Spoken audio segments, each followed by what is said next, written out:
I think you should just carry on. Freddie is the main, do you say headliner or mainliner? Both. But first thing, it's just great to be back. Toby and Katrafir, it's fantastic that you keep this tradition going, and I just want to thank you.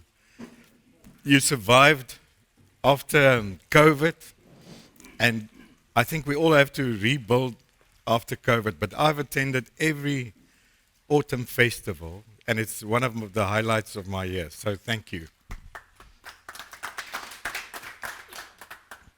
So, Freddie and myself will be like Lauren and Hardy. We'll pass the buck. You know, every time I see you get bored with me, I'll pass it on to Freddie. But my main focus is on the cultural differences in bonsai. And why I want to focus on that is because, as you know, there's no right or wrong. It's what people prefer, like in art. Hello, Amanda. And, you know, so many generalizations about bonsai, and you actually don't have to choose. You can admire something in every cultural approach to bonsai. And I'll give a few examples across the world of how different cultures see different bonsai designs and why they do that. And then move on to Africa. But I think Freddie should start working now. Can I go to the next one, Freddie, or do you want to? Okay, yeah, no, we can go to the presentation. I just want thanks for the invitation, Toby and George, guys. It's I've been here many times in all your previous autumn festivals. It's a privilege to be here.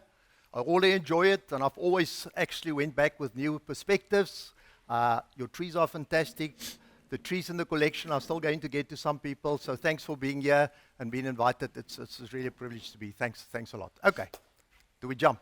Yes. Okay, so the what I'm going to talk about is one of our species that maybe all of you have or should have, Ficus burtt-davyi. Now, the question is, well, everybody got it. Why do you want to talk about it? I don't think there's something new. So I just want to take you through an introduction of about 10, 12 slides, and I'm going to hand over to Willem, and then I'm going to work on some trees, and then I'll come back later on different perspectives, what you can do with burtt-davyi. Why did I choose burtt-davyi? Firstly, the burtt-davyi is an indigenous species. It is different to any other fig, except that small climbing fig that on the pavements can go up. It's rankvy, what do you say in English? It's a climber fig. It actually sits on the side and it goes up. So it is like a vine. No other figs in the world do that. Secondly, it's got roots that's different to other figs. So it's got more round root. Some subspecies do actually mold to each other, others don't. So now the question is always, when I've started bonsai, I said, you know, it's a bad species because, you know, it's got the round roots. You don't cling to the rock. Why do we use it? Because that is something that is unique to South Africa, to the Southern Cape. That's where it's coming from. And then within that, there is a variety of things, and if you start looking at their growing habit, where they're growing, and you say, okay, why can we really use that as a South African context and create some new things that is believable, unique to South Africa and in our area? So this Ficus burtt-davyi, I really started with it in 1978, so we can just run, and you can see the creeping fig, how it grows on the rocks, so it's creeping all over, it's going up in the air, so you're going to change it, yes?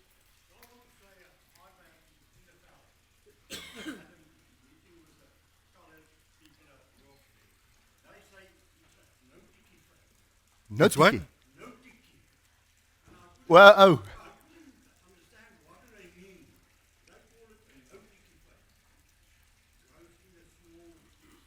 Ja. Ek dink jy moet dit vertaal. Yeah. Freddie. Yes. Ek dink jy moet. So if you translate that, a no tiki, it's in a crevice fig. Would that be a good translation? Yeah. Okay. So what is nice is now I've just thought, this is a nice event. Earl, I think you were the main summer year at that stage when you've organized this. And it have opened my eyes on what I see in Ficus burtt-davyi in the natural environment. Before that, I've really had what's in the nursery, and you think about this little tree and all of that. And then suddenly a new world opened up to me, and I'll get to what's the inspirations I took from just that weekend. But anyway, you can see where it grows, how it grows on the cliffs and all that. You can just run. Well, is this Earl? That's Earl, man. It's got a nice trunk movement. Okay. Now, if you look at it, 1 and 2. Now, Is that's this number 2 is... Sorry, is this Freddie? That's when I was younger, man. Yes, I had still some muscles there, but I was pumped up, eh? Shoo.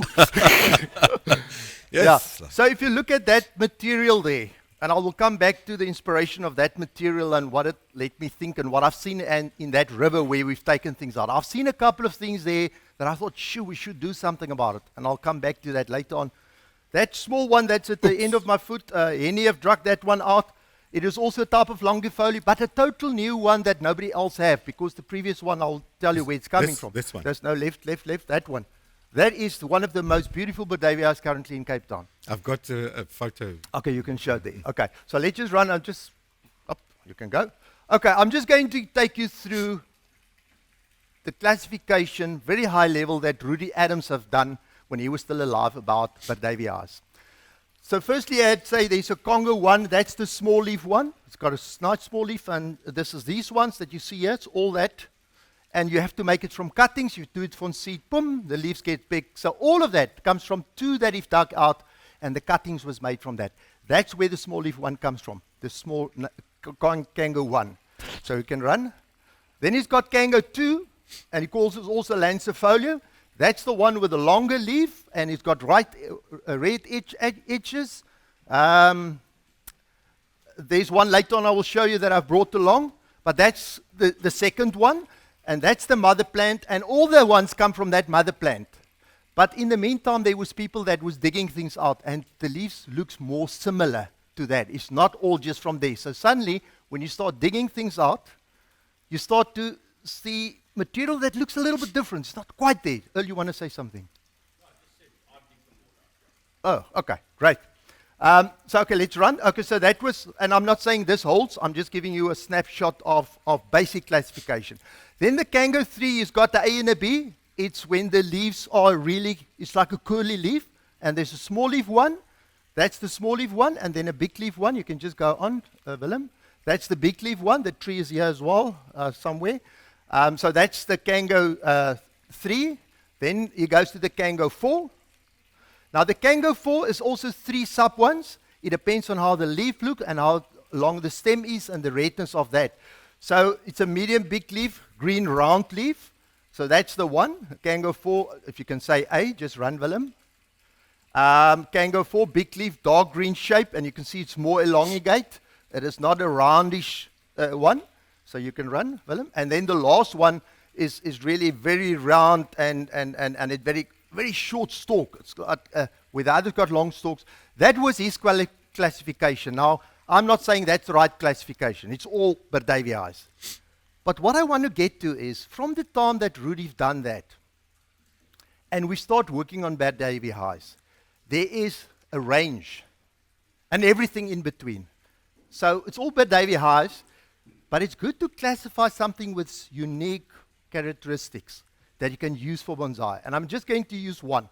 Firstly, I will mention the one, maybe, Vicky, you will know the name, the person in Cape Town that have the burtt-davyi that just makes aerial roots all the time. But anyway, I want some cuttings from him. He promised me, and I don't get it, but... Bread. No, it's not bread, man. It's not bread, man. I want to show you one of those subspecies, just to kickstart this off. Now, Willem have actually hide this. Yeah. With a purpose. With a purpose. Are you okay? That's fine. How's that groot? Jy moet sê as jy- Now, you've put the trees in my way as well, you know. Yeah. I'm older than him. I don't look bad, but I am. I want to stay in his good books, otherwise he will throw me under the bus somewhere. I know. Okay, I want to show you this one. Hello, Paul. Now, this one I've bought in a little black bag in Rudy's nursery many, many years ago. And as I work on it, I've realized something about this tree. It is a big leaf one. It's like Kango 4 with the big leaves. But what this one specifically do, as soon as you cut it, it grows very fast. It grows like a Kango 4, so it grows 5 times as fast as the Kango 1. But as soon as you cut it, zoops, the leaves gets that big. And it's a hard leaf. If you let it go, it just grows on, and it fattens up so quickly. But you don't have to defoliate it. If you take any other Kango 4s, you struggle to get the leaves small. This one, it grows fast, it fattens up. If you cut it, boom, you've got such a small leaf. You don't have to defoliate, you don't have to take the bigger leaves out. It's a subspecies in there that is unique for bonsai. But it thickens so fast that you can actually start growing other styles with it.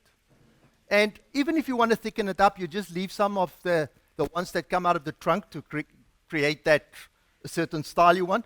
So I'm saying there is a lot of subspecies, and we have to find what is that and start cultivate that and use it for a bonsai material. So we haven't scratched burtt-davyi, I think. And that is just the material. Now then after that we have to move to the artistic part of it. Let's see if there's something else. I can't remember, Willem. Okay, there's what I've just said. Now I think,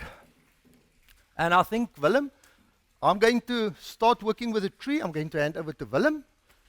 Is that all? Just see if there's something else, Willem. You know? Just see. Okay, no, okay.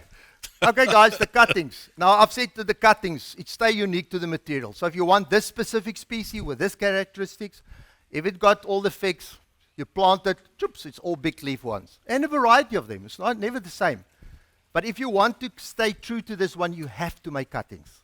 If you want the small leaf burtt-davyi, you have to make cuttings. As soon as you put seed, it goes back to the big leaf one. The benefit you've got, if you look at that right bottom one, because if it grows from seed, it's usually in the rocks. It just push out the base because they have to find and survive. So that base grows much quicker, but you've got the big leaves. So there's a trade-off to do. Do you want a big tree or small tree? Okay, can you go and dig them and all of that? And that is just, you must decide. Do you want to go seed? Do you want to go propagation? But there's benefits in the two. So just understand how the species go. Okay, let's run, Willem. Have you ever had seed germinating from your own trees? Yes, yes. I take seeds, I plant them, they just come up all the time. So it's really, it's not an issue. It's very easy. You take it off when it's ripe, you dry it, and then you put it in soil. You just put a little bit of sand on top of it. You water it, boom. It just comes up all over. Yeah. I think that needs to be tried. I think that's a new horizon if we haven't tried it. But it just opened up new ways of doing it, and I think it's quite important. The takeaway from the genetic material here is that it mutates quite easily because you get these different varieties. It's all Ficus burtt-davyi, but there's mutations that you find. And if you get a mutation that works well for bonsai with a certain thing that you would like, that's the one you cultivate and make cuttings and actually do something with. It's about that natural selection that we have to do, find it and select that. Just see. Okay, then if you do cuttings, now there on the top right-hand side, that is from seed. All the other ones are cutting. So if you want to be creative with it, you make cuttings, you form the young little plant, and then you go further. So make a lot of cuttings. It takes very easily. There's two window periods. The one is about November. The one is end Feb. End January. Beginning February. That too, if you do it there, you've got a huge success with cuttings. The other times it's too hot, it's this and that. The ones that work best for me is end Jan, begin Feb. I nearly get 100% rate of the cuttings grow. It looks like that time they want to shoot roots, and it just goes. But anyway, and then you form it, and then you go take that material with other material. Let's run, Willem, quickly. So what the big thing is now to get it to Africa. So this is an African species. We know what's the characteristics. We know what it can do. Now the question is, if we want to make it African, do you go and put it in a pot like a Japanese pot? Or do you actually now say, listen guys, we need to look at the environment around it and combine it with South African material to make it exciting? Do we start using South African rocks? Do we start using South African wood? Do we use anything else that we've got? And then build something that we say you can actually believable see it somewhere in Africa or South Africa. Okay, Or- stop right Yeah. there. Oh, sure. Give me that small one. What he's saying, and I'm going to send this around now. So we have beautiful tree, and you when you look at it closely and tell me how we can make this African. Is the pot right? Is the moss right? Have a close look at it, and can I send it around? It's his. No. So you can touch it, you can really play with it. This tree is a Dorothy France tree. It's one of my, what I like to do is if we've got an artist somewhere in Cape Town and the person starts getting older, I always like to try to get at least one tree. I call it my legacy trees in my collection. Now that is my Dorothy France tree, so she built that, grow that for many years, so it's not my creation, I'm just the keeper. Okay, so let's run. So guys, when you're somewhere, and Earl, that one that you and Toby arranged that time, you will see many of those rocks that I got from that mountain. And so when you get to material that could be used to create that image, that feeling, just collect them, take them home. So then you can actually put up on stands and all of that. There's some wood. Now I'm saying the coastline is full of fantastic white rocks. You've got the Palindava rock, and Andre got one there at the back with the burtt-davyi, I guess, and we're going to talk about that one as well. And then you've got this Tamboti wood and all of that. Guys, you don't get this in Europe. It's soft wood. You don't get this hard rocks. You get spool clipper down. So we can actually start combining what we've got to get a more African feel. The question is, do we look at our landscapes and do we take that away as inspiration and try to create it? Or do we look at the internet and say, this is a nice glazed green pot, so that's the way we're going? Is it the total composition and the feeling you get out, and you say, I can think I've seen it somewhere? And I think that's the bridge that we have to come over and say, our inspiration can't just come from books and videos from overseas. Yes. We have to start doing our own thing. We have to start looking at the environment and do something. Thanks, Willem. Let's move on. Okay, so burtt-davyi, you can do different things. I don't have to go through that. Just run, Willem. I think it's at the end now. Okay, and this is the point that I'm going to give over to my friend Willem here. I'm going to try to do some work. I'm just going to show you. I'm going to work on this one. I was inspired by a certain individual in this group when they've done something a couple of years ago. And I've seen and I could hear what he said, and I've actually went and looked as well, and I've seen many, and I'm trying to do something like that. So I'm going to cut it open, and then I'm going to try and ask you, what do you see? Can you imagine it? And I'll just want to see. It's not the right pot and all that, guys, and the environment, but at least the tree, I think, is getting there. So we'll see if it works afterwards. I'm just going to try to cut it open, and then we can talk about it. Willem, over to you. Yes, too late. Huh? I'll just cut. Okay, so I'll get it there later on. this is where the controversial part comes in, and you're welcome to interject and to insult and ask questions and so on. Just don't throw me with anything, please. I can't see where it comes from. Okay, so I think this is one of the big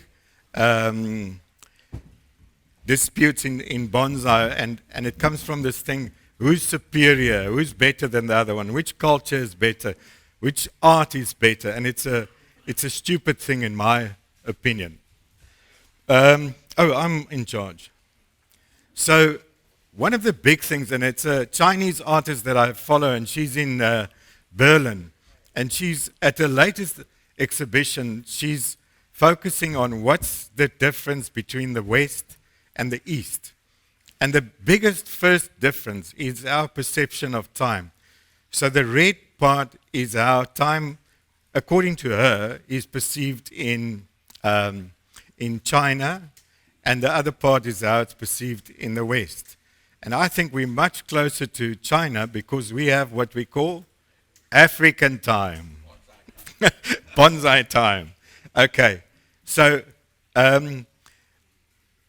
art reflects a culture, and your sense of aesthetics is really developed by what you see around you, your visual landscape, and of course, there are certain principles. Some are universal that everyone agrees. This is beautiful, or this is extremely ugly. Those universal principles, harmony, and I'm not going to read what is there, you can read yourself, so I'll talk around what you read. And then you have cultural, and also, if you look at all bonsai design books, you'll see the principles that make a beautiful design. Okay, so how do we judge or appreciate something? About 50 years ago, it was from a sense of superiority. Mine is better than yours, or the West is better than the East. And I find that so, it's like a teenager with spots, It's, how can, the way you look, how can you judge anything? So I think more than judging, move more away to appreciating the differences and not trying to say, mine is best or yours or this, that, and the other. Like the monkey. Right. This discussion we've had so many times. Toby's written an article in one Yorishika. It's about 30, 50 pages.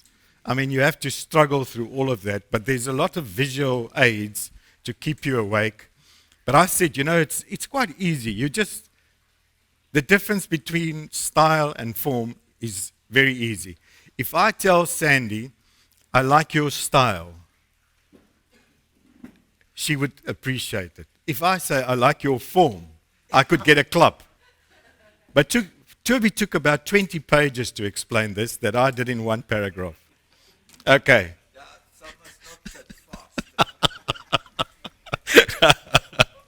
fast. And of course, the other main controversy about style is also why the Cape Bonsai Kai and Uyama split, or how Uyama started off, because there were great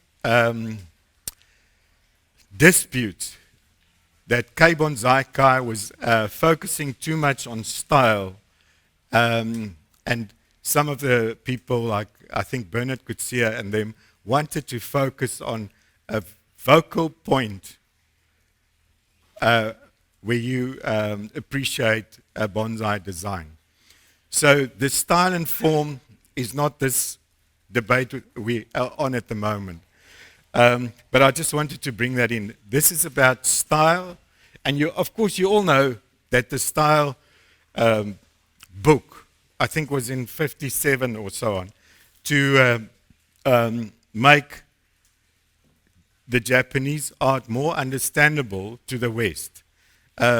We've seen fantastic descriptions, poetic descriptions in Japan and the East, China. There is nothing like formal upright, informal upright, cascade, and so on. So this is the most often asked question if you read Bonsai Focus, there's always this question. Do you prefer Japanese bonsai or Western bonsai? Okay, so when you say Western bonsai, do you mean America, Europe? If you say Europe, do you mean England, France? To have this nonsensical grouping, to say Eastern bonsai, Western bonsai, is just ridiculous. And where do you group Africa then? Are we under Western bonsai? No. We're completely different. Okay, so lots of the people imitate what's happening in the East, but a lot of the countries, this debate is going on across the world. In America at the moment, it's a huge thing. What is the personality of our own bonsai? What makes us different? So it's not just here, but I think we're miles ahead in not only the debate, but also in the use, local species and designs. Okay, let's look at a few examples from across the sea. English bonsai. Can you read? Jesus, it's a cartoon. Where's the laughter? Yeah, you English. But anyway, look at that quote where Peter Warren, remember he used to draw the designs. You sent in your wild tree, Yamadori, and he would do designs. And he said that about English bonsai, Showan especially. They import it from Japan and then they ruin it within 3 years. I thought it was a bit harsh. I've seen beautiful English bonsai, but if you ask me, I don't see a personality. There's nothing, if I walk around a gallery, there's nothing that jumps out of me and says, this is England, this is English. Spanish bonsai, to me, is quite close to, especially if you look at the olives, of the way I see them growing in South Africa.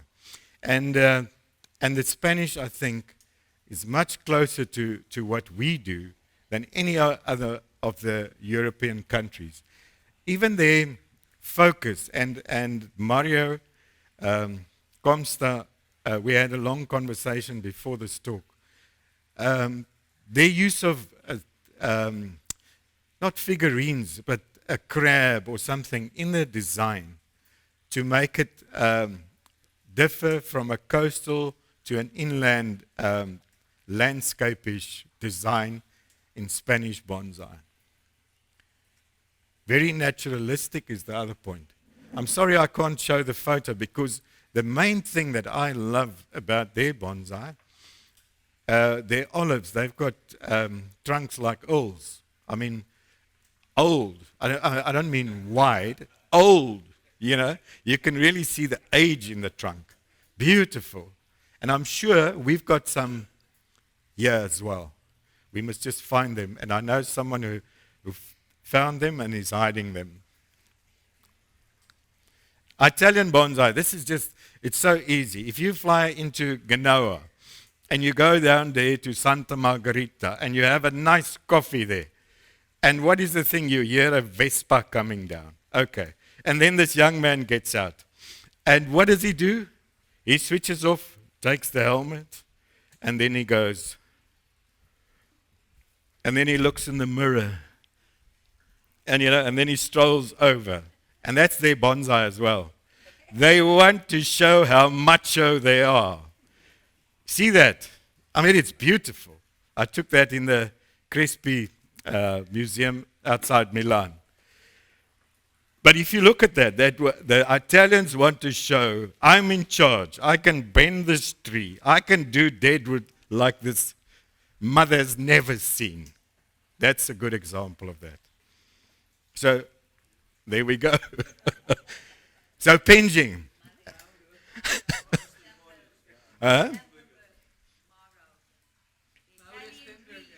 No, Marco Invernizzi. Oh, yes. Okay. So, penging. And Toby, you were with here when they opened this beautiful penging park with thousands of trees. The difference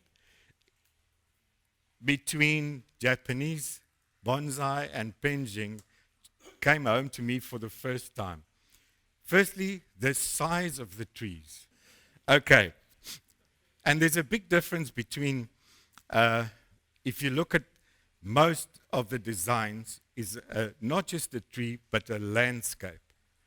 And there's a much deeper philosophical approach to bonsai than in Japan, I found. Also, it's very much influenced by the landscape, because in China you find lots of natural disaster. If the youngster comes off, you'll find lots of exposed roots penging around. So that influences a lot of their designs. And last point there is very important. You can walk around Chinese gardens. You can breathe in them. Not in Japanese. Japanese bonsai. Okay, Japan is an island. It's very small, lots of people. But influences and their history influences why it's such a precise, meticulous art in Japan. If you think of the Zen Buddhism and the whole history of it, but when they came to Tokyo, the old warlords, there was a big competition to have the best craftsmen design your house, make you a ceramic pot, make you a bonsai, and it's the most precision made your art and you in a higher league than your neighbor. But in Japan, and this is serious, individual expression is frowned upon. And I'll get back to someone else's observation, not only me, but you can walk in a nursery in Japan with thousands of pines. They all look the same. I promise you, they all look the same. You would love them in your own collection, but a lot of them look the same. And of course, they go for perfection, completely different from the Chinese approach. Right. So when I say rules there, you know it's not rules, it's just like guidelines. Okay. And ground cover. That's such a big difference between China and Japan. In Japan, the moss and the ground covering is a separate work of art, whilst in Penjing, you can find woods, weeds. It's much more natural than, it's like part of the landscape. Okay. Then, when we say, when I said, if you talk Western bonsai, which Western bonsai are you talking about? Same in Penjing. If you look at all the different schools in China, and they are so distinctive, they all have their own character. So when we talk Penjing, just remember that there is a lot of different schools in China, and this one, I think this was Shanghai. Yes, Shanghai School of Bonsai. So although you can find specific principles that binds them all, there are schools with very distinctive styles, like the Lingnan school, which when I first saw it in my arrogance, called the wheat eater style. Remember, Toby, with it's like a flat, it's also called the floating cloud style. And, it wasn't my taste, but I was arrogant. And until I saw the artist, and he showed me every branch, every twiglet had 3 turns in an inch. If you look at it from the top, it is amazing craftsmanship. So, okay. Other thing, Penjing is not grown by rules. Sometimes all the rules we taught is discarded by the Chinese. And with incredible results. Okay. It's more about a philosophical landscape and like poetry. What is the feeling when you see it? You just go, wow. And size, I've spoken about figurines. So figurines are frowned upon in Japan.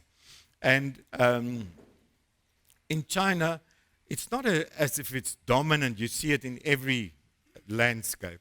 But you'll sometimes find a small Confucius sitting there, or someone fishing.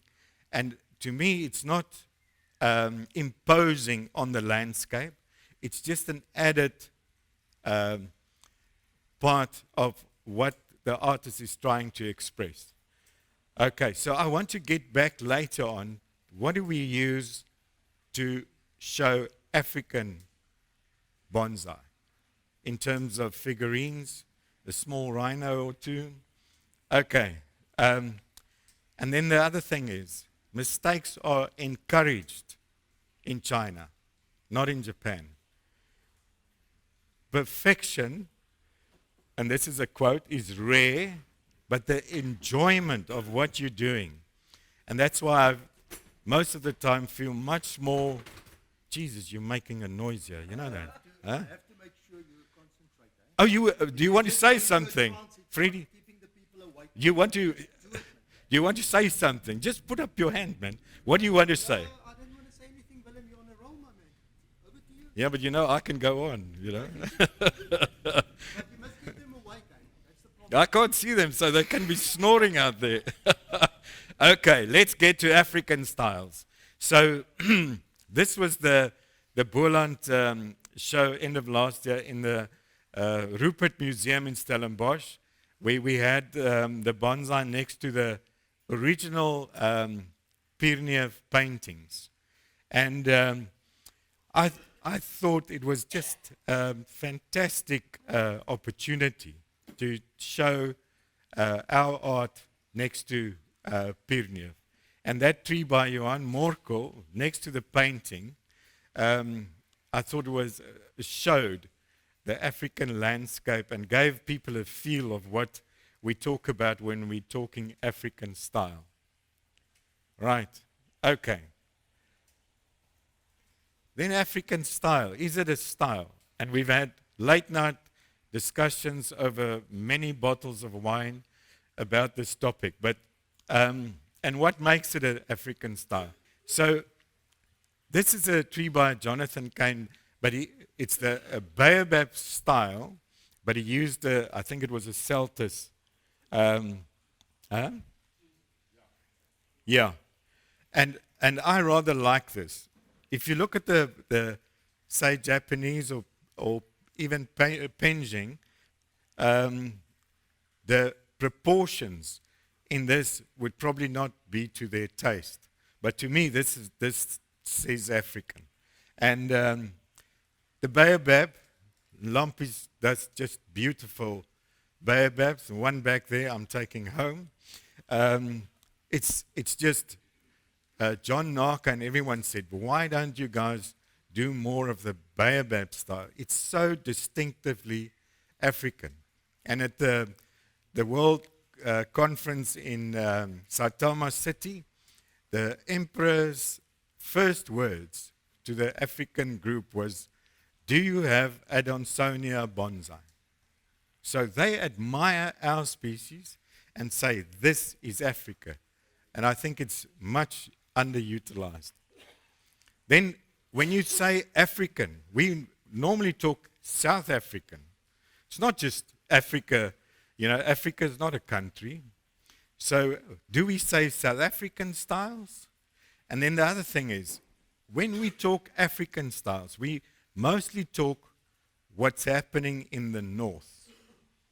Because those trees in the north, and Tola, where you come from, they distinctly African. When I see those trees, I just see a savanna, single tree there, and I just want to make a fire and wait for the elephants to come across. In the Western Cape and Southern Cape, we don't have that distinctive flavor of Africa, but we have other characteristics that make our bonsai special. This is Henny, and this is Ernst van Jaarsveld Ficus at Kirstenbosch. But this is one of my favorite Mr. Lou. bonsai. That's it. Yeah. Yes, Mr. Lou. yes. So this is one of my favorite. And if you look at it, do you see something specifically African about this? And if we're talking African styles, would this be part of the Natal school or not? Right. The other thing, I think deadwood is one of the most expressive ways to define a style. And our deadwood is much different from what I see in Japan, China, Europe. If you look at this Vian Herp's composition, I just love this. And he lives in Bloem. He doesn't even know the wind in the Western Cape.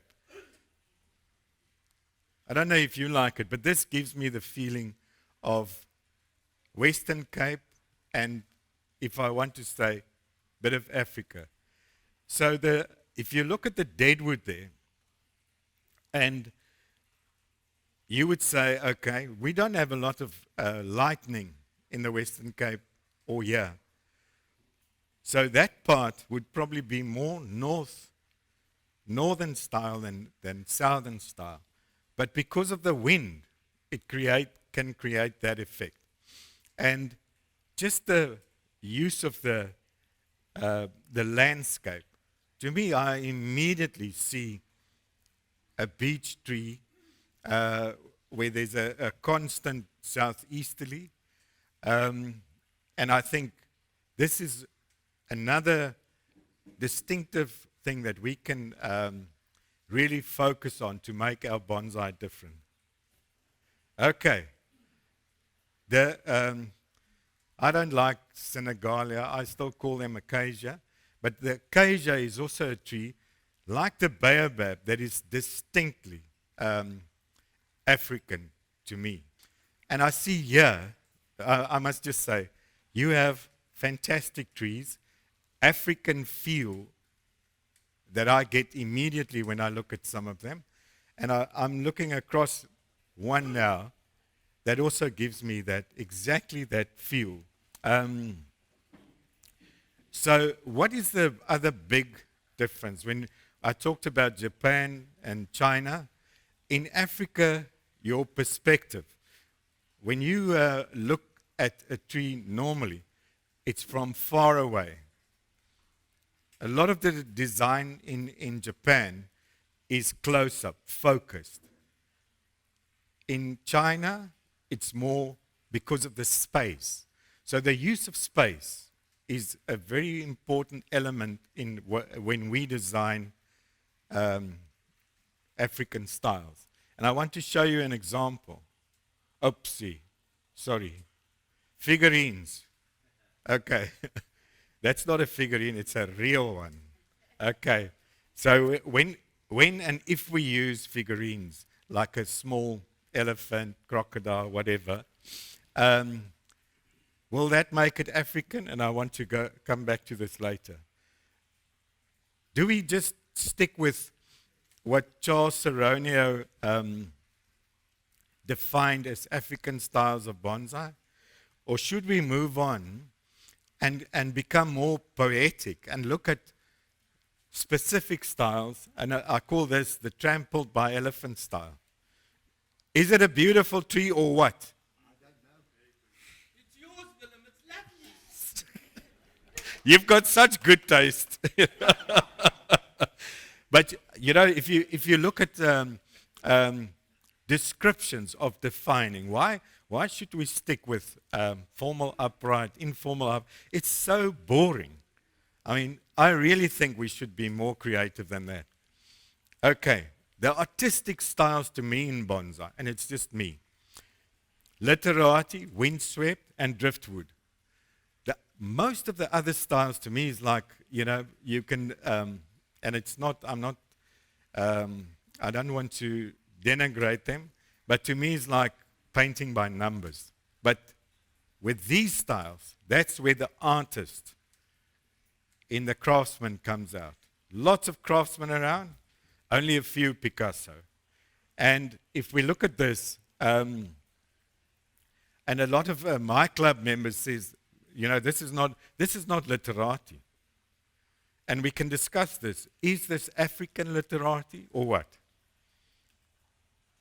So, coming back to the empty space and the difference in perception in Africa and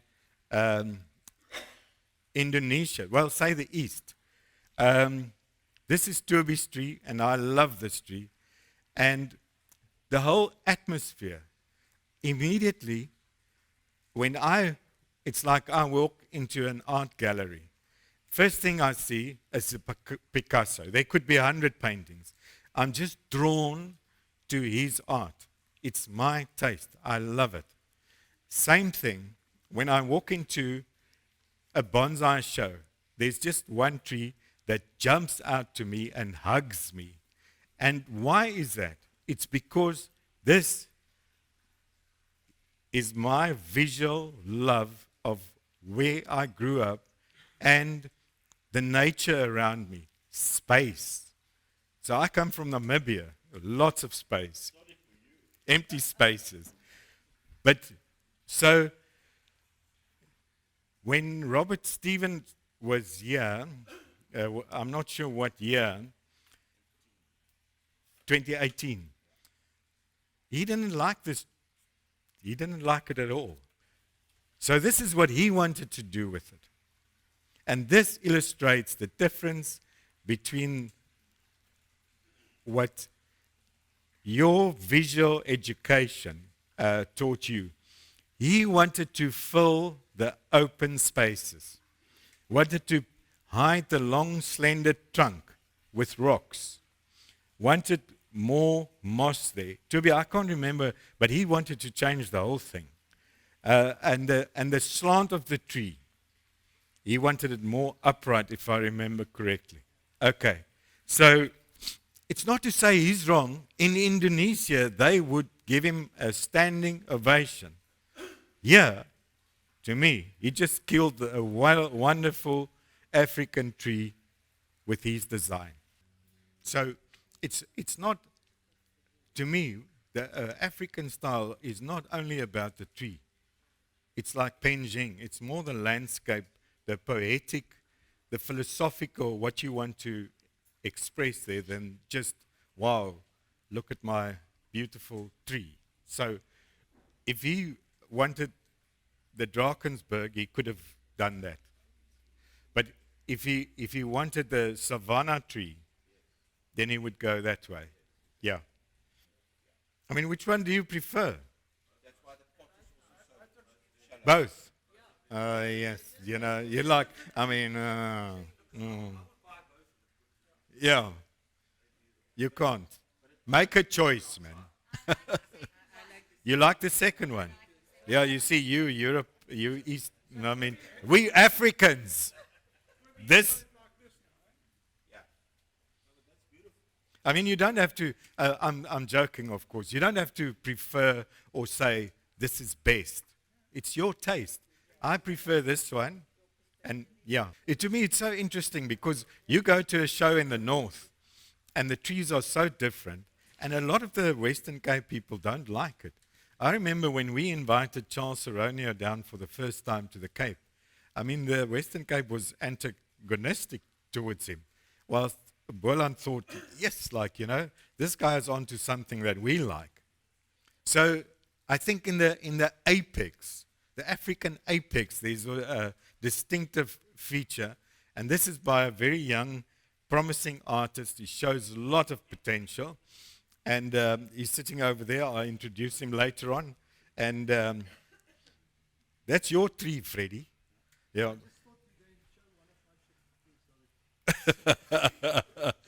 But I mean, if you look at this apex, and a lot of people think the flat top acacia is very distinctly African. I like this, not just the tree and the apex, because I think our apex is so different from trees in Japan, where you and Europe, where you have more like a driehoek, a triangular shape, Christmas tree shape, while we have a wide canopy because of our climate. No snow, and because it's dry, the apex has to capture as much moisture as possible. And so the root system, load shedding. So because the apex is like that, that would be reflected in the root system. So apex-wise, I think we can have distinctly African apexes. If you look at the buddleia, it's got that slenderness to it. Now, if you look at any acacia, it's sun, it goes up, it grows fast, it don't thicken up. So, of course, if you say purely South African, purely what is African and what represents, do you see in nature, is a more slender tree. All acacias are slender with that, and it's sparse. And I think there's much better examples at the back there of the normal South Africa slender feminine type of structure that's elegant and all that. That tree is just because if you've got a tree like Andre's Apis doing there at the back, it starts to get fattened up as well. The acacias fatten up all the time. Now that's one of the first 3 trees I've bought when I came from Namibia. I was 30 years old in Kruger National Park. So that tree is coming from that stage. So what happens? It grows and it gets out of proportion. What do? You bring it back and you grow it again and it comes back. So what happens in the end? The tree changes and you have to change with it. And now the question is, yes, is it more African, less African? Of course, there's better representatives. But is this still an art piece? Maybe it's not that African, but it's still a South African tree. And you know, all the trees, if it grows, it will thicken up. So that's age that's there.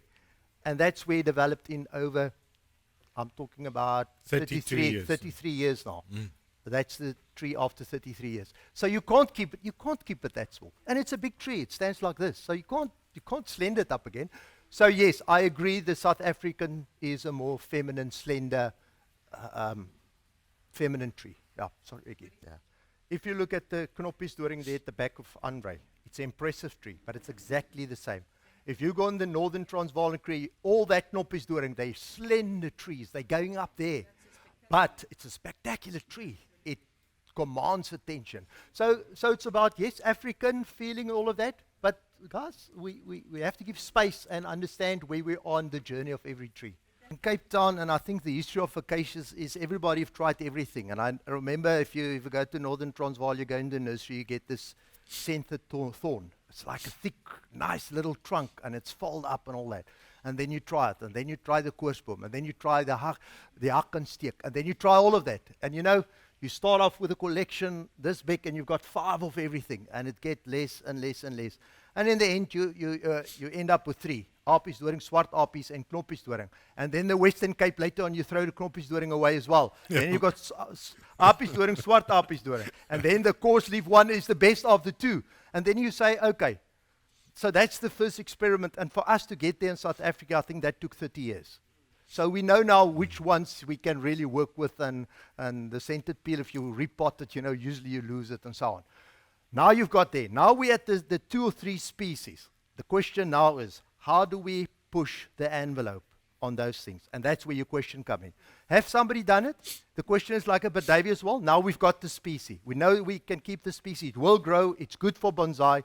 Now the question, where's the artistic limits? Where does the artist come? We've sorted out the horticultural part of it now. We've made sure it can work as a bonsai. We know it can be root pruned. We know all of those things. Now the question is, how do we push the artistic part of that? Where's that limit? And that's where you come in. So it's not about just that one thing. I think the question is, and it's like the burtt-davyi and that, what is the different things we can do now with the species? And if I walk in here and I start seeing what they start doing here, and I'm sure Northern Transvaal as well, because you start focusing on a species that can work. Now, how far can you push the boundaries? Will it grow down? Will it go? Can you strip it off? Will it heal? Will it rot? Will it? I think that's the next phase of experimentation, because I think we've only arrived on the species and say, okay, that's our acacia species that work for us. Now, how do we take it forward? And I think that's the verge, and I think this conference is part of that, to say, guys, what have you learned up till now? Where are we with our species? The packaging of it, the presentation of that, how do we present it, and where's the next phase? Where do we go from here? And how do we push that boundaries? And I think we've got two different type of people necessary in bonsai. You've got the guys that's really horticultural savvy, and they look at the horticultural part and they experiment with it, and then you get to the species, and then you know what you can do with the species. And then you've got some people, they're not that good in horticultural, but they're so artistic. And if we can fill each other as a bonsai community with some people getting the horticultural sorted out, put that knowledge on the table, and then the artists take over and they pull you along again. So I think it's not one person that can do everything. And we're not like the East that you can go and buy all this fantastic material. We have to grow our material, especially if it's African material. So I think the question is, how do we take hands as a bonsai fraternity community, the nurseries, the people that grow it on the ground, the people that is really artistic, the people that take it future to pots and display and harmonize. How do we all contribute to that and take it to the next level that we can say, wow, I can feel this come from Africa. I can relate to this. And I think that's the question. So it's not about, I think, one thing. Have you done this? I think it's a broader discussion. It's a broader thing. How many things can you do with the acacia to push the boundary?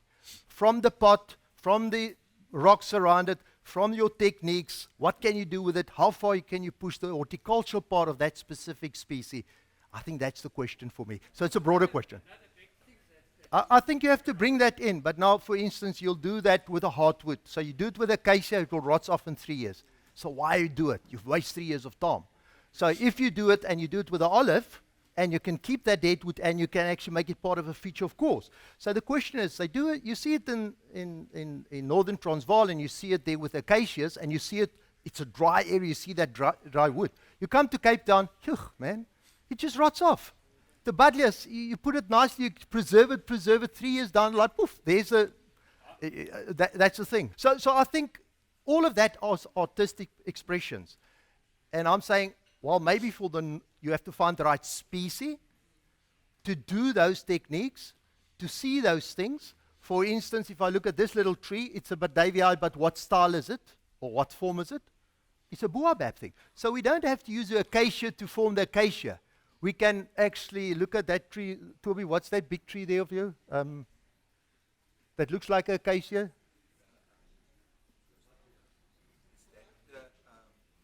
That's Sandy's tree. That's Sandy's tree. Yeah. Now look at that one. Can you see the dead pieces of wood at the bottom? Now, that tree is maybe the tree that you use. Maybe the wood is harder. So you can do that technique, but you don't have to use the acacia because it's a softer wood, especially the thin branches. So you try to find a tree that horticulturally can hold that, and you can display it, but you still do that form. So the question is, where's the crossover from an artistic perspective? So it's one tree. Don't just put it in a box and say, that's the tree. We have to start thinking wider than that. We have to cross-pollinate. We have to see what works from the northern Transvaal dry climate to the Western Cape. And it's going to be different trees because the climates are different. So, yeah. I love it. Yeah. I love it. I wonder that's if the addition you... that we want from everybody, because that's the growth. For instance, Yes. I've stopped growing koersboom, what's it? Fever tree. Fever tree. But in Cape Town, the fever trees are growing like weeds. It's fantastic how they grow. So after all these years and all the experience I've told you, I've started going back and say, oh, maybe I should try it again. Because they also in Cape Town, they strip the bark for medicine purposes, and it just rolls over. And it grows so fantastic. So I'm going back now and I'm saying, okay, I've always tried to grow a fever tree this big in the beginning. Maybe you should grow a fever tree this big, and maybe that will be fantastic with a yellow trunk and all that. So that is, we have to start asking the questions. And also I think 20 years ago, when we had the Ruris and all of that experiment a lot, they had limited horticultural knowledge. They had limited soil mixtures and what you can do, and how do you take a tree out of nature to let it grow. And many species were tried, and it said, no, it's not working. And you know what? All of us believe this, and we've put it aside. But we've got new soil mixtures. We've got new ways of doing it. We have to revisit that species. We have to try it with pumice. We have to try it with new soil mixtures, with new ways of keeping them alive when we dig them out. Because what are we? We know olive, you chop it out, you put it in and it grows. You want all species to do that. We can't go there. So I think there's a whole new wave. If we really go into South African species with the new soil mixtures and the knowledge that's on the internet, that we can really explore. And I think the question is, and that's what I hope part of this convention was do, to say, guys, we need to step out of just European internet. We have to start looking at what we see. We have to look at our own species and say, how do we take it forward? How do we bring it in? Where do we take this hobby of us to make it ours, to own it?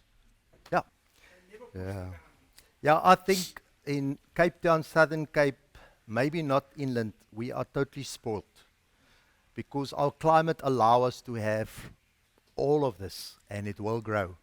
If you go to many countries, they've got 3 or 5 or 6 species that they have to work with, and they have to work with that, and naturally they push the boundaries. So on the one side, we're very lucky and very fortunate, and it's so nice to have all these different species, and you see it. Now, where I see where the problem comes in, you go to the internet, The trees are available. They tested. You've got all the knowledge about it. It's easy to go there. And to grow them in the veld, it's easy because you know how to grow them. So you fill your garden up with those trees, and you fill your garden up with everything you go. So I think it's a very conscious decision from an artistic point of view to say, listen, I would like to do this species. And if you want to do a species, and in the years, you can't have one. You must say, okay, I'm going to do Ficus burtt-davyi, you get 100. You work on 100, you get it down to 60, you get it down to 40, you get it down to 30, and you've tried different things. And then you see, okay, I've learned the horticultural, and I can see artistic what I do with it. If you do buddleias, and you want to push the boundary, you can't have one buddleia. You must start with 10. I'm talking to Dawn now at her place. We're going to try some new things. Everything will be 10. So if you want to push the boundary, you can't have one. You can't have two. So it's a very conscious decision to say, I'm going to take this species and I want to take it to the next level. Therefore, I start with 20. And if you don't do that, you will have one of them and you will say, it doesn't work, and poof, and you've got them all and you struggle. So the question again is, and we had the discussion last night, you've got like 15 or 20 people that's really looking at it and pushing the horticultural boundaries and do the experimentation, and then the rest follow. But do we have that 15 people that's doing it now to add that part of the knowledge base to the fraternity? Because everybody haven't got that passion. Some people say, okay, now I understand this piece, I know what I can do, now I will do it. And they are more artistic. So the question is, how do we, again, everybody can't do everything, guys. We're a fraternity. We have to cross over in knowledge and do what you're good at and what you love. It's not to say everybody needs to have the best tree there. If you love as your hobby to grow this stuff, then do it. If you want to experiment and that's your passion, experiment. If you want the final tree and always be shown at the price, buy that top quality tree and trim it and put it and feed it. And that's your passion. It's a hobby. We must enjoy it. But be true to yourself. What do you enjoy about the hobby? Because there's so many aspects. And I think, for me, that's it. And how do we fit in as a whole? This thing about we one artist and that's it, I don't feel that way. I think it's about a community. It's about a hobby. It's about everybody sitting in and what you can contribute to each other. So that's just how I feel about the experimentation. But yes, you're right. When you're a youngster, you get overwhelmed with all of this. You don't actually even learn the one. Then you go to the internet and everybody tells you, and then you're even more confused. So I think the club's got a very important role to say, guys, take one guy, follow him, let you get the basic principles of the species under you, and then move on. Because the internet don't do that. It just confuses the hell out of the new members that's coming into the thing. It's just too much information. And they don't know where to cut it. A bit of your question, but sorry, I'll just always talk a little bit too much. No, Yeah. not at all. So, you know, the hunters talk about buck fever. When there's a new hunter and he goes up and he sees 100 springbok and he starts shooting because he's so excited. And then after a while, everyone says, so when are you going to shoot? You know, because he gets so confused unless someone tells him, but just relax, get your breathing right, focus on one buck. So it's a choice. You can have, I don't know if you've seen Freddie's, I mean, he's got an allotment that you will kill for. I don't know how many trees he's growing in you know, field growing. And it's just fantastic. And okay. This, even in here, that's not normal. Yes. So I think there's a lot of abnormality. But I love the passion. Don't give me English tea. Give me passion, coffee. Okay, I think we can move on now from this. Okay, so international, I don't know, this one also jumped. It's not a good photo. I think maybe I cropped it in a different version. But anyway, this tree was twice crowned by international judges as the best bonsai in Africa. When international judges say, listen guys, this is the best bonsai in Africa.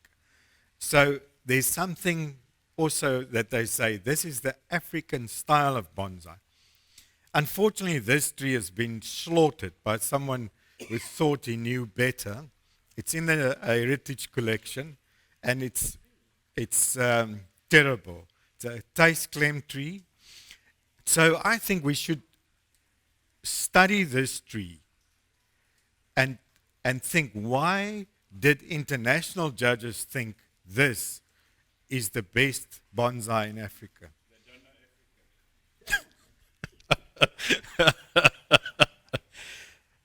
Anyway, I love this tree, the way it was. I really love this tree. And if you see it up close up, the big discussion here, and Freddie, I want you to come in, was always about the apex of this tree.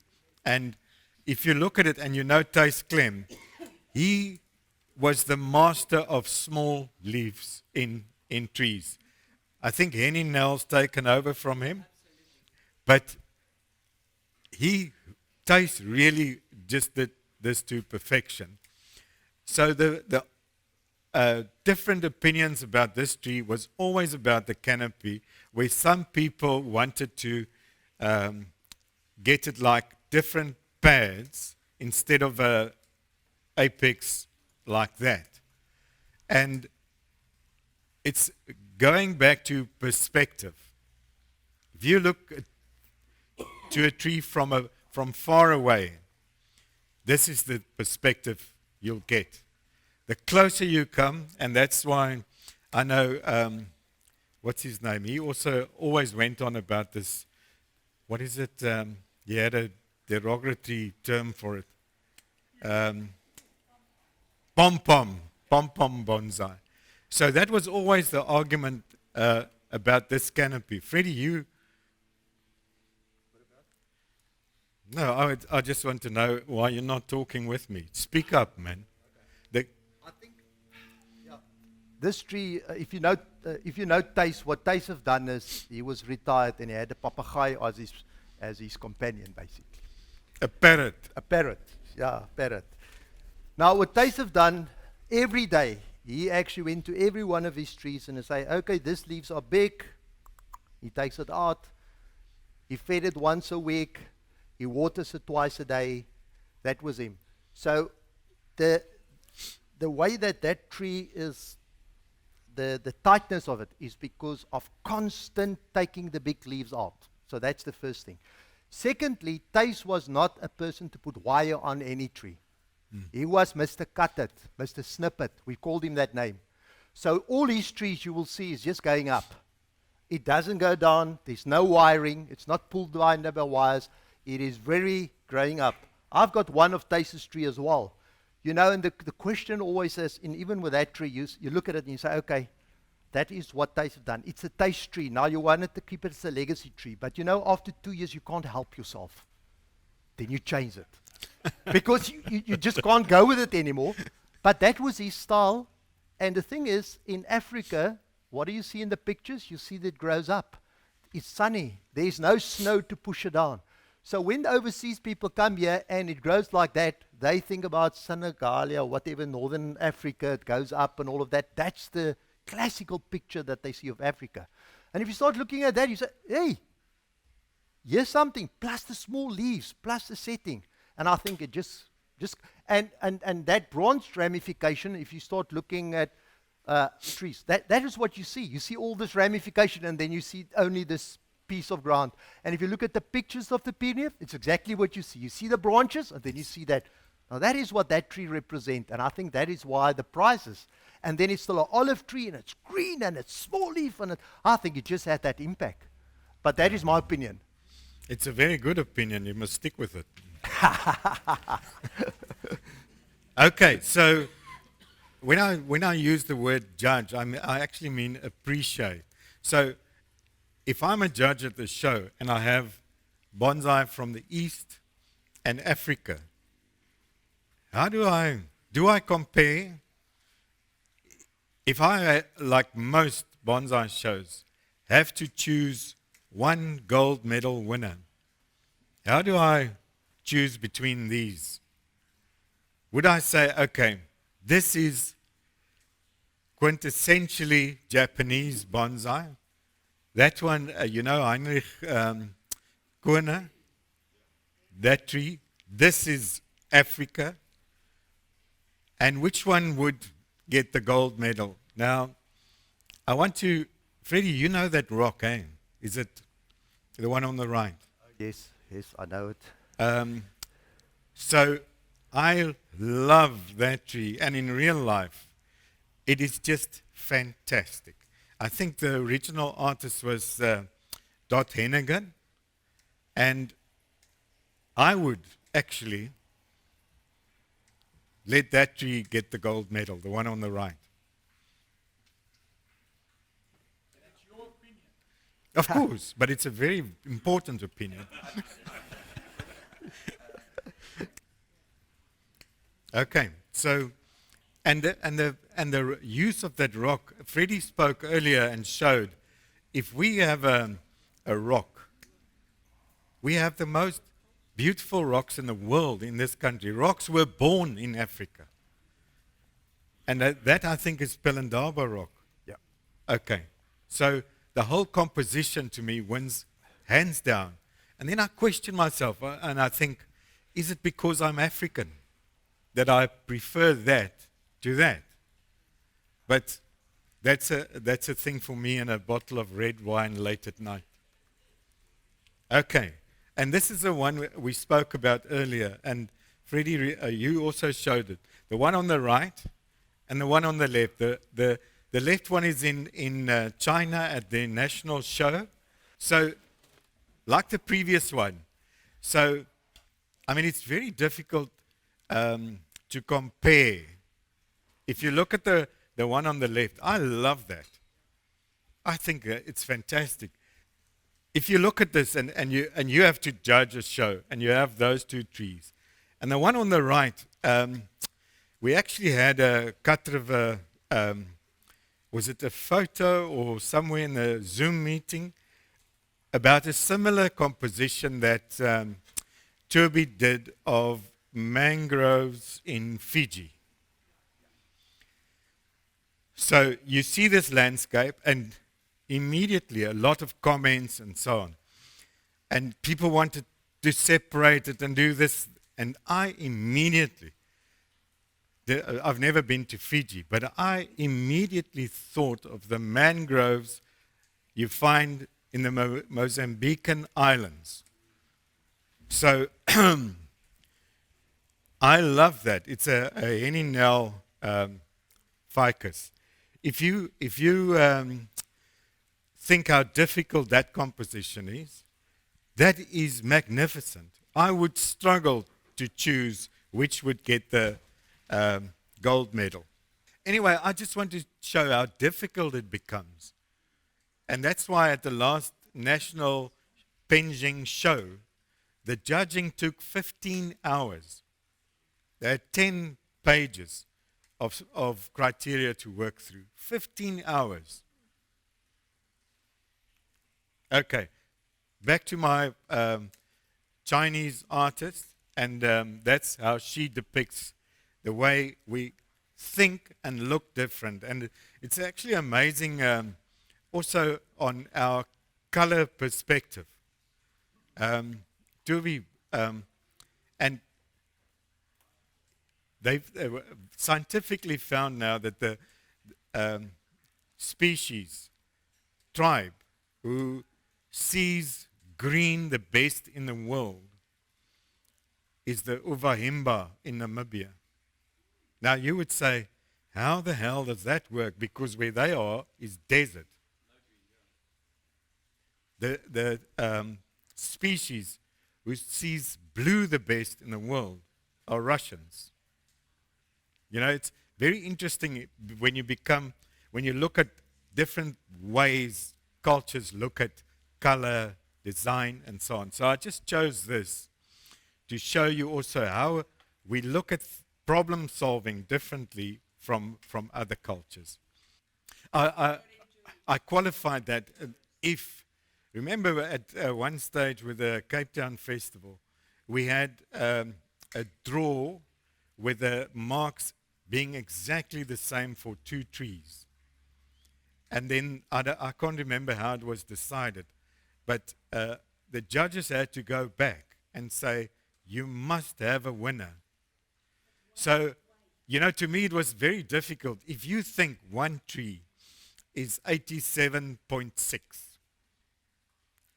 And then the next one is 87.5. You know, to me it's a very strange thing. And like in Spain, they don't put names next to trees. It's Vicky's tree or Dawn's tree. They don't do that. And also, no points are given at all. It's a category will have like a gold standard, silver standard, and so on.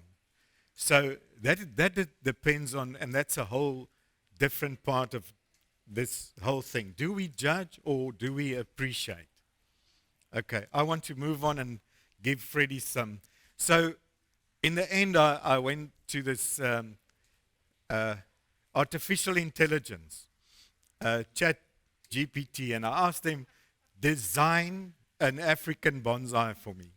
So you know this chat GPT is like the speed of light and so on. So it's the influence and inputs of lots of different quarters to design an African bonsai. And what did they come up with? I mean, it just showed me again, AI is very artificial and there's no intelligence. But, you know, now it fascinates me, and this thing is learning by the speed of light. So in a week's time, this will probably change tremendously, because I think I was the first guy to ask them this question. So it develops intelligence all the time. But I would love to think, what is in the thinking behind the guy who wrote the algorithm? You know? Because I see nothing Africa here. But it's just, if you look at you know, it was just fun, but I think that's... Carefully, you'll see a little mossy sitting there. So Anyway, so it was just, I was having fun. Right, there we go. Celebrate the different cultures, and not just, this is Japanese, this is Chinese, and so on. Everyone, I find, has something beautiful that you can enjoy and appreciate.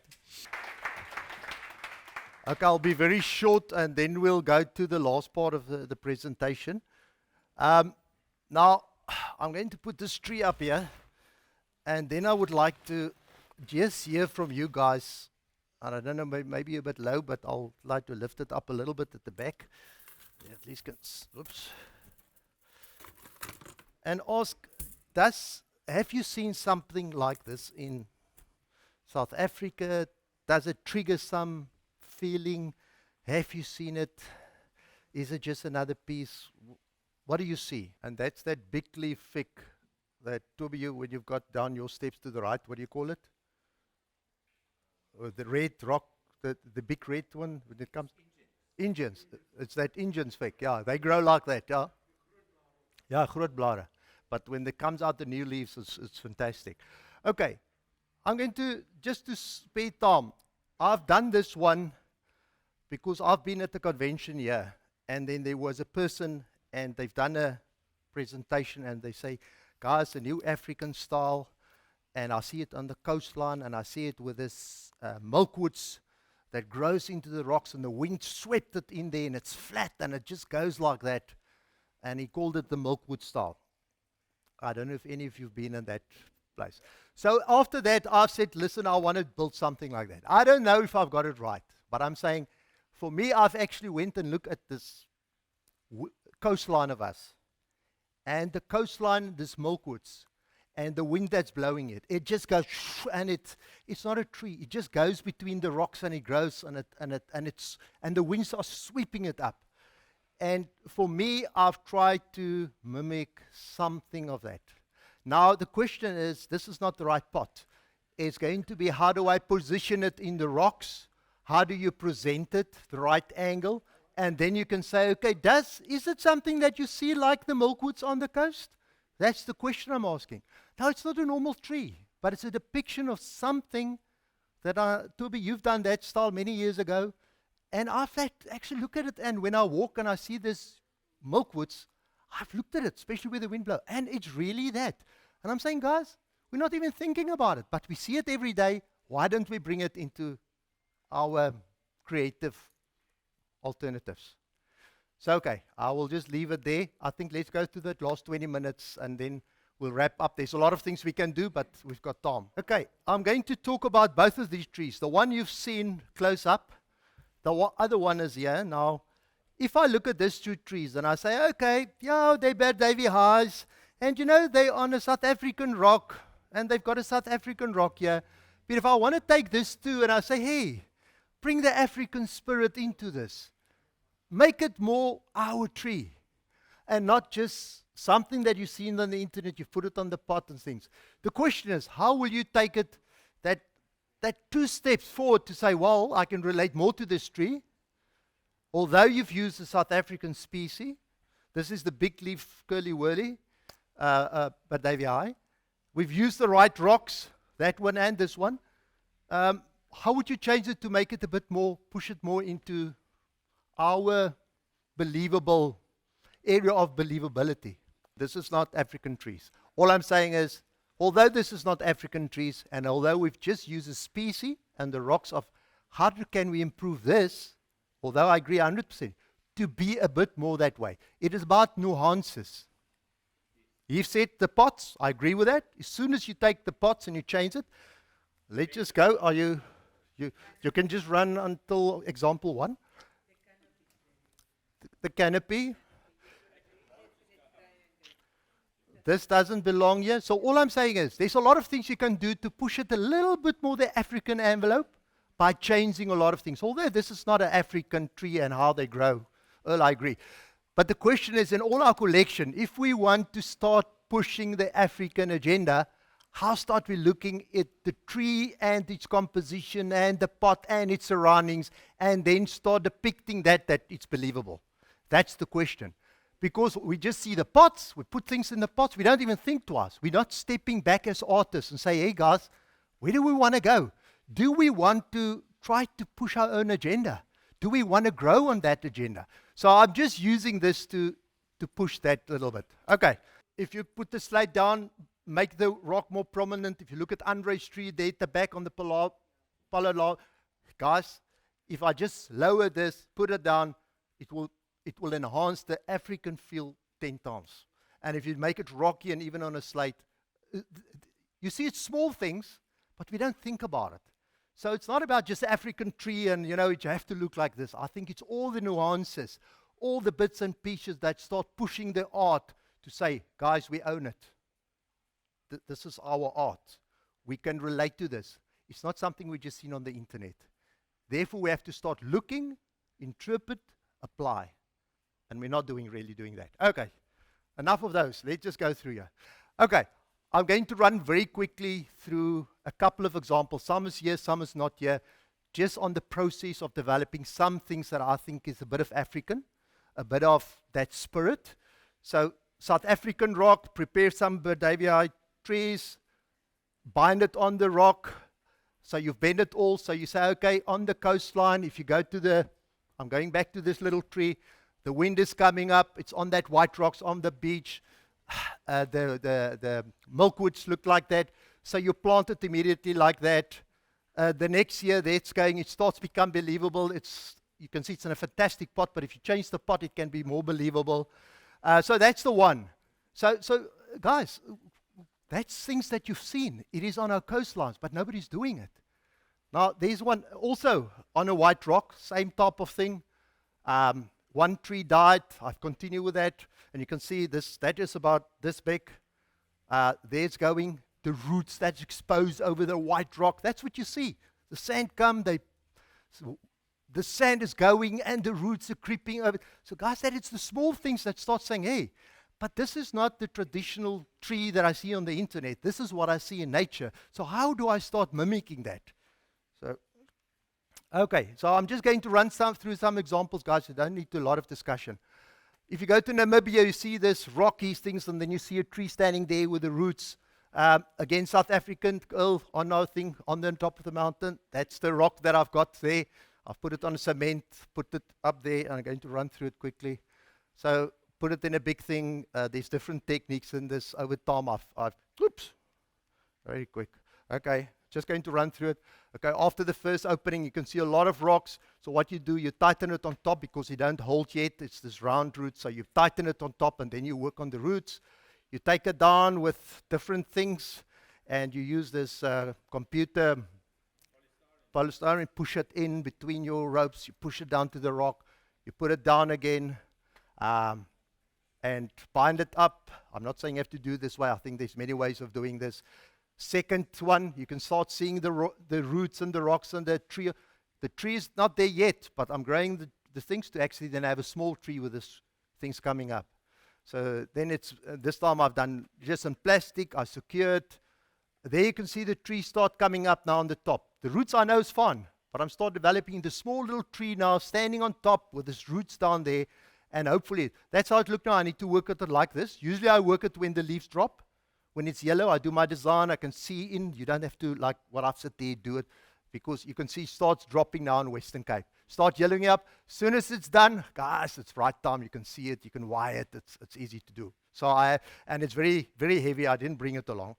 Okay, example 4. Another one, just four of them. Same technique, same rock that came from that stage. Put it up.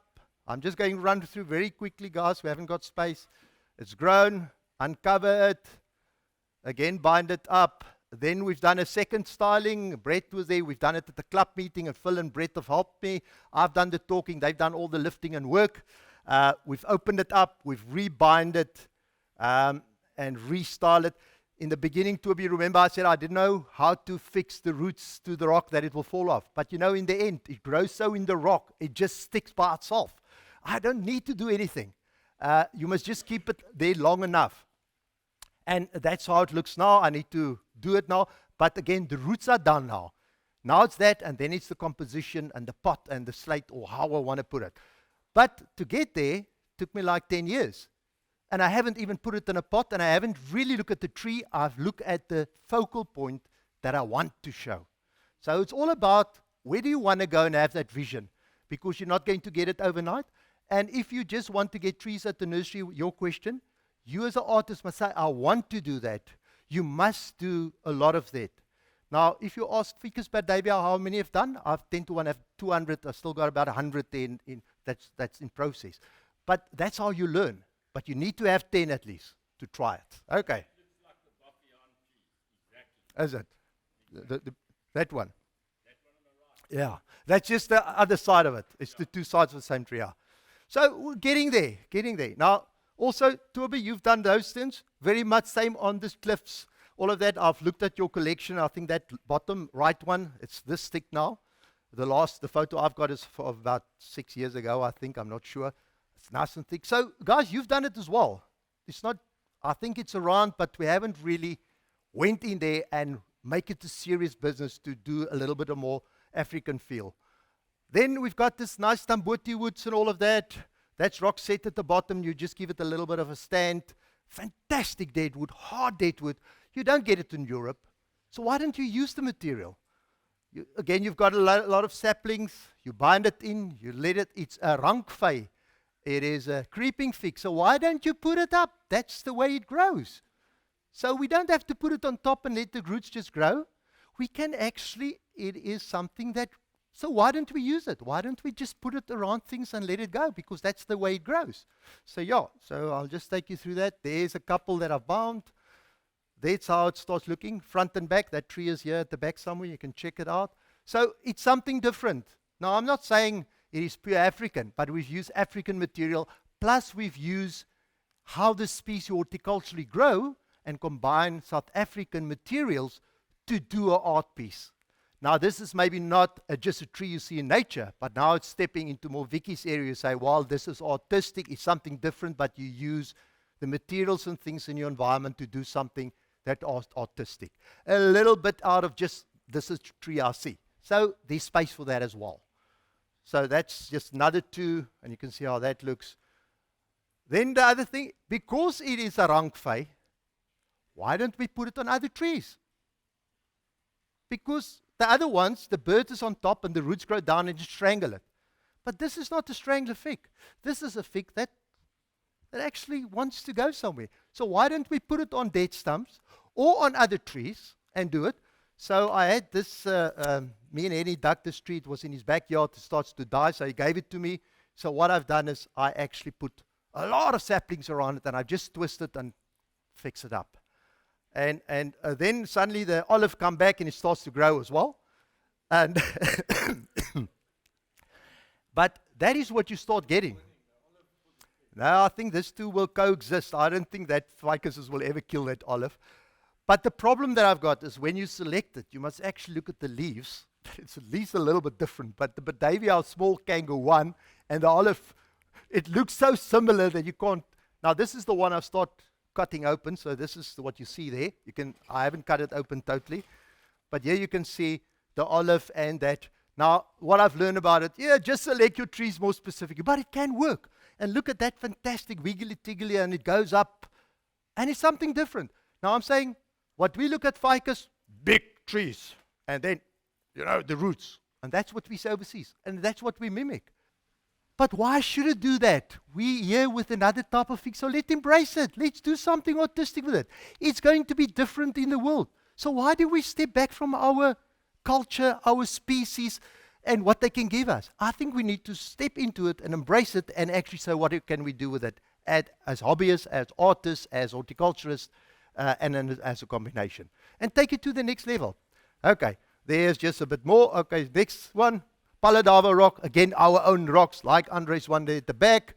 Now, this is this tree that I've just worked on. So this is really the process where I started with this one. So you can see I've just pulled it down. I want to do this milkwood style.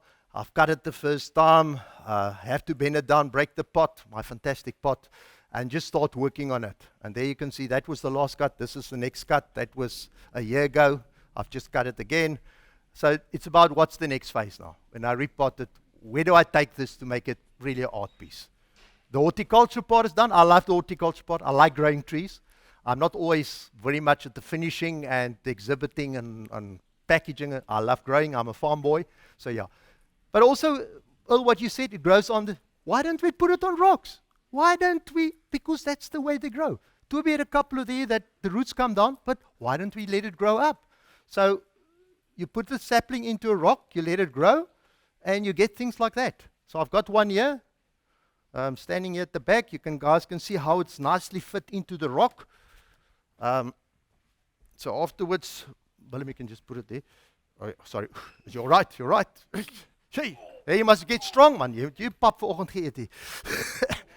But if you start looking at how it's actually eating into the rock, folding around the rock and all that, guys, this is just one. But if you've got a fantastic high rock and you put 5 around it and you let it eat in there, wow. But that is now something new.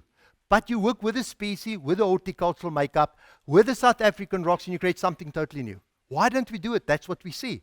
No, we look at the internet. We don't extrapolate what we see and bring it into our art. Okay. Example 9. Okay, this one, Toby, if you can remember, at your house, we've done a demo there and a presentation, all that. I had that stick there, and I've put a couple on there.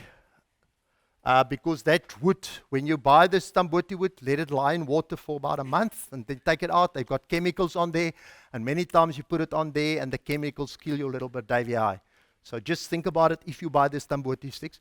So this little one on the left kept on growing, and now I want to come, and as I've grown this one, the following image stayed in my mind, and I followed that. When we've been on the river with you guys, and we walk alongside that dry riverbed with the burtt-davyi eyes. What I've seen is you've got this burtt-davyi eye bushes, and you stand there and you can see how they created. Once every 2 years, the stream comes down, and what does it do? It takes the soil out, it breaks all the branches, and this crop stays there. Then it grows, and then it comes again, and it carves it down, and it stays there, and the tops break off, and you get this gnarly, oily thing with the roots coming down into the sand, but it's short and stubby.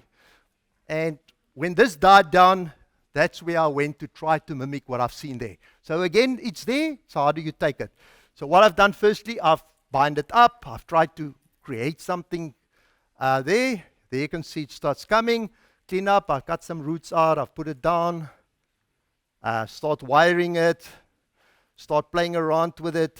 And that is, I think it was 2 years ago. I've started wiring it and say, guys, it's gnarly. If you put it in the right environment, will it mimic that? Not. It's on a wood piece now. Maybe a rock would have been worked better or whatever, but maybe the wood works very nice. So it is something different. It is not traditional. It is totally way out. But is it exciting? Definitely. If you can put it right on the right thing, is it exciting? Is it different? Yes. But we've seen it. If you walk, you see these things, but we don't pull it into our environment. Okay. Another one, it's not very African, but we've used African rocks and all that, so it's a combination of two styles. You can see a bit more Japanese, Chinese things coming on the top. But just to show you the versatility of this, the burtt-davyi, you can wire to the detail. You can create pads. You can create detail ramification. It's a fantastic species.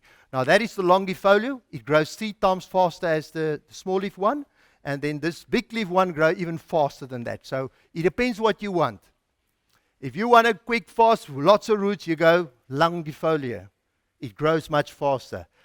In the same time, you've got a thick tree, big roots, where you've got small roots with the other one. But you haven't got that. But I actually like this one. I've made a lot of cuttings. I'm going to try more of this ones. Okay, this is just one more traditional Japanese coming down and all that. But same thing. This is the last one that I've got here. I haven't got the final picture. Willem said we have to bring it along and didn't talk about it. Now that one over the piece of wood is here. If you guys want to check on it. I'm just going to bring one tree up.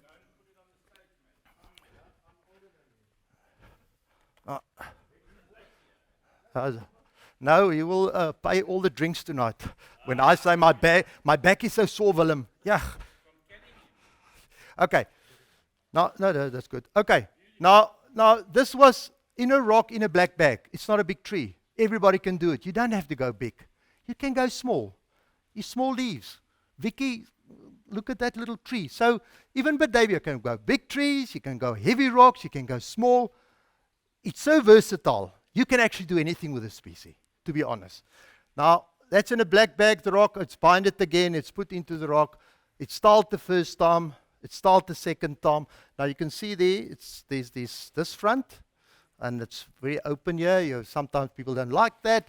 And then you've got something about there. But what I'm saying is just, again, showing what you can do. Okay. And again, when you start wiring, you can do anything with this. You can go down because it's a creeping fig. It goes down. It won't die. It can go up. You can bend it.